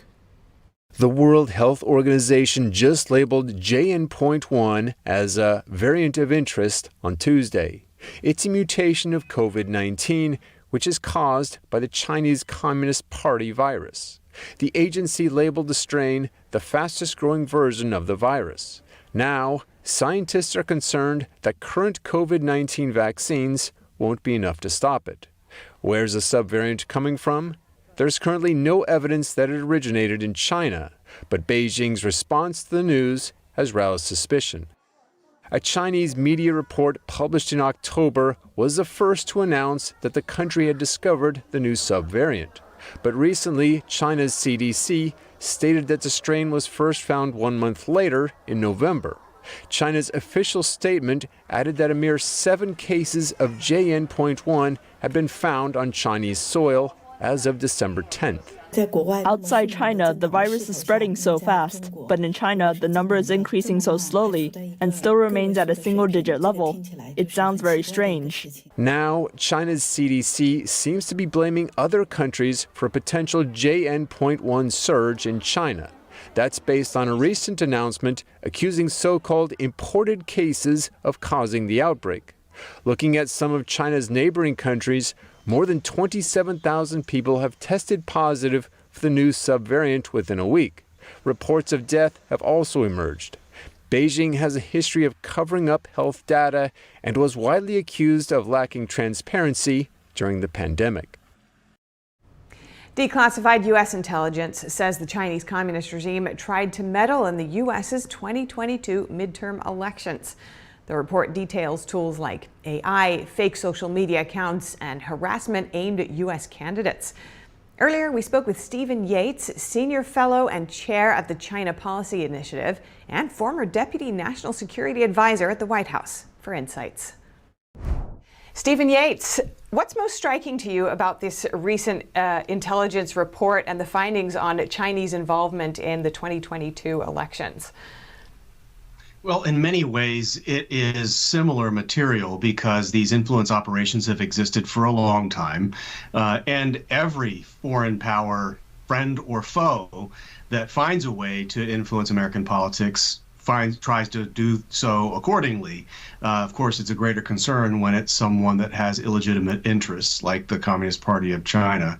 I think the most striking thing is that now they're very comprehensive and open about who's doing what. And they're also open in their confession of what they don't know. A lot of Americans have conflated election interference with trying to manipulate the vote count, when what these really are traditional political influence operations meant to shape opinions and behaviors of Americans. And I think that was a helpful education in this. And what does this openness signify to you? Well, it means that Congress has been very, very serious. I think it proves the efficacy of the Select Committee on Strategic Competition with the Chinese Communist Party in the House of Representatives. There's been a bipartisan effort there that has been vocal and clear about these kinds of influence operations within our borders, among our citizens. And so I think it's basically an admission that this is a public policy and national security issue. And how do you think that these strategies that have been outlined by the Chinese Communist Party, how might they evolve? What should we kind of be expecting or look forward ahead to? Well, I think that they will adapt in terms of what avenues are open to them. They have modernized and taken full advantage of advanced technology and social networks to the extent that Americans are now wise to this and resent it. Hopefully what it leads to is a culture change in the United States and a policy change in the United States that makes Americans that don't really want to dial into the news every day less susceptible to these forms of manipulation. Now they know what's happening, and it's being openly affirmed on a bipartisan basis, maybe that gives a little more hope about her to manipulate. And of course, it's not just within the U.S. Even just recently, there were reports of Chinese operations and influence operations within Belgium and influencing a Belgian politician to influence policy on China there. And we can expect, and we know of cases other places around the Western world. What do you think are their most important tactics that we should be aware of here in that regard in terms of dividing the West and influencing China policy?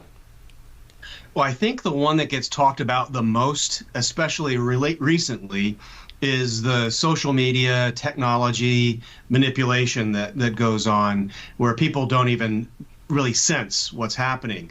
The more traditional ways of turning politicians involve compromising them with money, with illicit relationships. And that's, I think, what we found in the U.S. Congress, American corporate boardrooms, but also in these reports out of Europe, where people would get maybe undue access or praise and a nice trip with some extra gifts. Relationships they don't deserve. Those are the kinds of things where they make people beholden to them. That goes back centuries, if not millennia, with China and with others. But the Chinese are more aggressive, better funded, and have more people to put at this than others do, and that's why it's more dangerous. And lastly, what measures do you think should be taken in regards to protecting the U.S. during the upcoming elections? Well, number one, while Americans want to be open and hospitable to all comers, which is an endearing quality, I think we have to be especially cautious about those who come from the People's Republic of China. Some of them seek freedom and opportunity, but some of them very clearly seek to harm America and our interests and undermine our systems. And so I think we have to be vigilant about what access they have on Capitol Hill to political campaigns and events. And we just have to accept that this is the challenge of our time and be more serious about it than we were even during the Cold War with the Soviet Union. All right, Stephen Yates, thank you so much. Really appreciate it.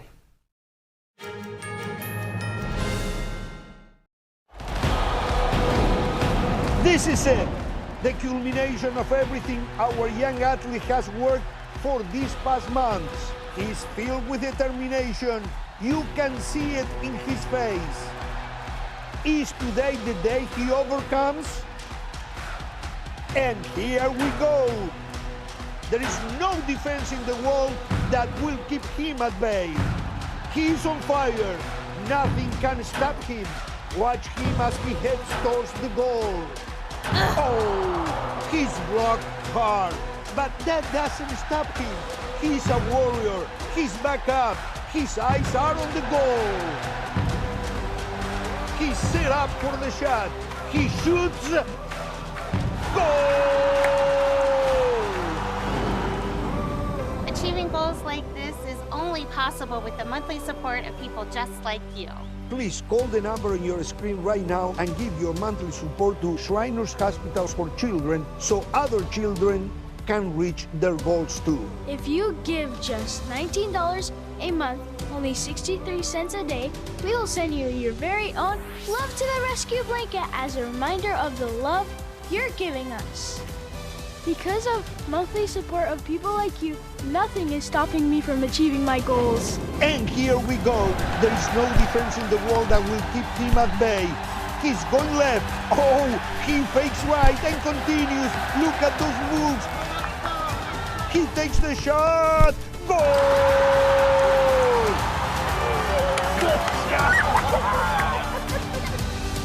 Please call or go online now. If operators are busy, call again or go to loveshriners.org to give right away. Your monthly gift helps kids achieve their goals.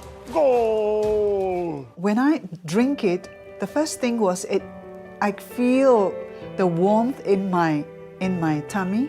It's kind of like gently radiating out, a kind of a very comforting warmth. And it was really good, actually. I felt much better. I did feel, actually, an effect. And I find that it is actually better when I take it regularly. It's actually steamed and dried 9 times. And so it's really, the essence is really extracted. then a second time, I tried it really like on an empty stomach and just 2 teaspoons of it and over a few times. And wow, that was a big difference because suddenly I could feel, wow, I was very good energized. I didn't have to eat. I could work outside in the garden for a couple of hours and I still felt very well. And I was impressed by that. So I think it's a good product.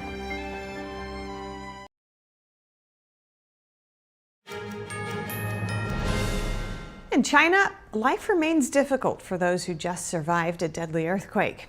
They have to grapple with cold weather and lack of supplies with little help from authorities. A magnitude 5.9 earthquake killed at least 130 people in the country's northwestern Gansu province this week. It damaged or destroyed over 150,000 houses. The numbers come from Chinese state media. Officials said about 80,000 people were displaced.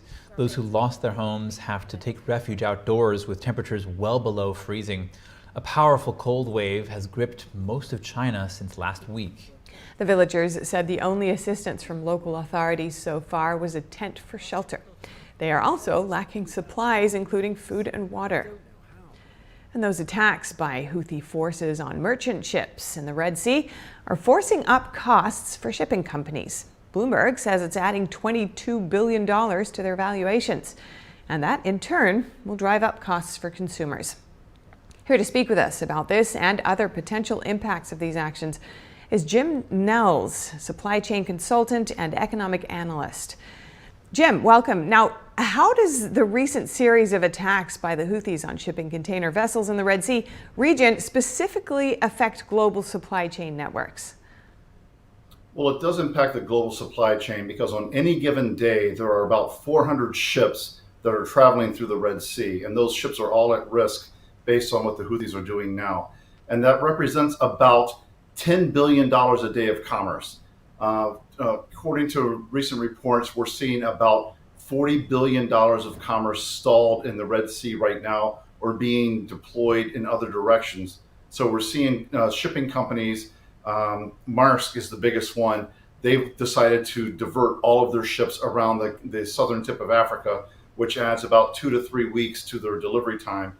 What that will do is it'll slowly start to make the shelves of the stores less and less full. We won't see anything like we saw in COVID, but we're going to start to see the inability to get everything that we want to get. And the other thing that we're going to see is the continuing disparity of the United States as a world power, because we're not doing anything about this. We should be taking some very, very strong action against the Iranian-backed Houthis and actually coming and showing them, you cannot do this, stop it, we've got to do something. What kinds of actions do you anticipate would be effective? What I would love to see is something that Ronald Reagan did back in the 1980s when he took out 2 Iranian oil platforms and then took out about half of the Iranian Navy during something called Operation Praying Mantis. We need to demonstrate that while we don't want to go to war with Iran, we do need to tell them they cannot continue to support these rebels who are going after the free shipping and free commerce. And to that point, you know, these tactics are almost like a form of warfare. How effective do you think that is, especially if it goes unchecked? Well, look what is happening, right? You already have 10 shipping companies that will no longer use the Red Sea. So it's having an impact. We're seeing now up to 2, 3, 4 week delays in shipping. We're seeing $40 billion of commerce not getting to customers because of what's happening. So it's a huge, huge impact on the global economy. And when you put that together with what's going on with the Panama Canal, which is seeing about a 50% reduced capacity, the global supply chain right now is at a tipping point. And aside from government actions that you've outlined that may be effective, what do you think businesses can do, if anything, to mitigate these risks? Well, the only thing businesses can do is decide to change their supply routes. And instead of going through the Suez Canal and through the Red Sea, they're going to have to go out through the Mediterranean and down around the Horn of Africa, or come up around the Horn of Africa and back into the Mediterranean. And again, that just adds time to the supply chain. That's going to lead to shortages. The one thing that we're very fortunate of right now is that all the things for Christmas have already been delivered to store shelves, so it's not going to impact Christmas, but we're seeing it impact the price of oil. The price of oil is up right now and that's directly related to what's going on in the Red Sea. About 8 million barrels a day of oil go through that passageway, and that's why we're seeing the price of oil and now the price of gas continue to increase. And how likely is it, do you think, that the U.S. government will act in a decisive way in regard to Iran for these tactics happening here in the Red Sea? Well, we formed what they called a coalition of partners, where they're having a bunch of folks not escorting ships like we did with Iraqi oil freighters, but Kuwaiti oil freighters. But what we're seeing is a heavier presence in the Red Sea by America, France, Germany, other countries. That's a good start, but I think what we need is a preemptive strike against some Iranian assets to show them that we're not going to tolerate this type of action. All right, Jim Nels, supply chain consultant and economic analyst. Thank you so much. Thank you very much. Have a great Christmas. And to you. Pro-Palestine protesters attempted to disrupt Washington Mayor Muriel Bowser's holiday speech. Here's how she responded. This little light of mine, I'm gonna let it shine. This little light of mine, I'm gonna let it shine. As she started her address, chants of ceasefire now filled the room. The mayor was in the middle of saying respecting one another and standing by one another are DC values. At the disruption, she first turned to the event speakers behind her. Then she spontaneously began singing, as you heard, This Little Light of Mine. Video captured the moment as she used a song to ignore disruption. New Jersey Transit is offering a plush toy of Ricardo. That's the steer bound for the slaughterhouse who made a run for it last week. Ricardo ran along transit tracks, delaying trains until he was cornered. He was granted a new lease on life and is doing well at an animal sanctuary. Once he clears all his medical tests, he'll get to roam the 240 acres, which is shared by more than 400 animals. The plush Ricardo goes on sale on the New Jersey Transit Shop website starting January 3rd. Part of the proceeds will go towards supporting his new life at the animal sanctuary. The iconic numbers have arrived in Times Square. They were lit up at 11 a.m. today. They'll be placed under the ball on Friday. 3, 2, 1, Happy New Year! Welcome 2024! The numbers weigh more than 1,000 pounds and are made up of nearly 600 light bulbs. When the clock strikes midnight, the number 4 will replace 3 to mark the arrival of the new year. The numbers are an iconic symbol of New Year's celebrations around the world, complete with fireworks and sparkling ball drops. And that's all for today's news. Thank you for tuning in. Feel free to reach out to us with news tips or feedback at news.today@ntd.com. We'll be back with more stories tomorrow.